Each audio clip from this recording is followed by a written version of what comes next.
नमस्कार. आज आपण चेक बाउन्स या महत्त्वाच्या विषयावरती बोलत आहोत.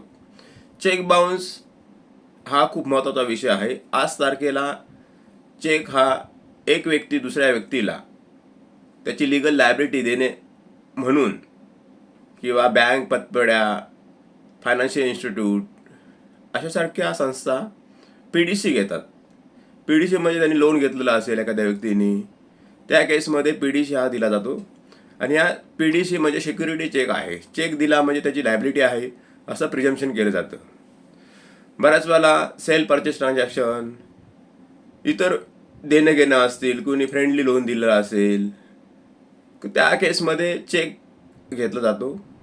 आणि हा चेक जर डिपॉझिट केला त्यांनी त्या मॅच्युरिटी डेटला किंवा सांगितलेल्या डेटला त्यांनी डिपॉझिट केला तर चेक देणारी व्यक्ती ही त्या गोष्टीला बाउंडिंग असते. सेक्शन 138 निगोशिएबल इन्स्ट्रुमेंट ॲक्ट या कायद्याअंतर्गत त्याच्यावरती कायदेशीर कारवाई होऊ शकते. एखाद्या व्यक्तीने चेक दिला दुसऱ्या व्यक्तीला म्हणजे तो त्याची लिगली लायबिलिटी आहे म्हणून दिलेला आहे असं प्रिझम्पशनच ह्या 138 सेक्शनच्या अंदर आहे. चेक बाउन्स झाला की चेक बाउन्स झाल्यानंतर विदिन 30 डेजमध्ये डिमांड नोटीस पाठवली जाते.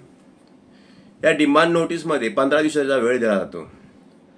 त्या 15 दिवसामध्ये ज्यांनी चेक दिलेला आहे त्यांनी जर बाउन्स झाला तर त्याने ते त्या 15 डेजमध्ये त्याला संधी दिली जाते की 15 दिवसाच्या आतमध्ये तू पेमेंट कर. जर पेमेंट नाही केलं तर त्या केसमध्ये ज्याला चेक दिला आहे तो व्यक्ती नंतरच्या 30 डेजमध्ये त्याच्यावरती केस दाखल करू शकतो. केस दाखल केल्यानंतर आरोपी जो आहे, ज्यांनी चेक दिलेला आहे, ज्याचा चेक बाउन्स झालेला आहे, त्या व्यक्तीच्या अगेन्स्ट समन्स इश्यू होते. समन्स इश्यू होऊन त्या कोर्टात त्या व्यक्तीला कोर्टात हजर राहण्याचे आदेश दिले जातात. सदर व्यक्ती जर समन्स देऊनही हजर राहायला नाही, समन्स भेटूनही हजर राहायला नाही तर त्याला त्याच्या अगेन्स्ट वॉरंट इश्यू होते. वॉरंट इश्यू नंतर हजर राहावंच लागतं. नंतर कंप्लेंटचा एव्हिडन्स होतो. त्याच्यानंतर एव्हिडन्स झाल्यानंतर आरोपीचा एव्हिडन्स जर असला तर तो दाखल होतो. नंतर आर्ग्युमेंट हिअरिंग आर्ग्युमेंट होऊन फायनल ऑर्डर होते. बऱ्याच वेळेला कारण चेक दिलेला आहे म्हणजे लिगली लायबिलिटी आहे म्हणूनच चेक दिला जातो असं प्रिझम्पशन आहे.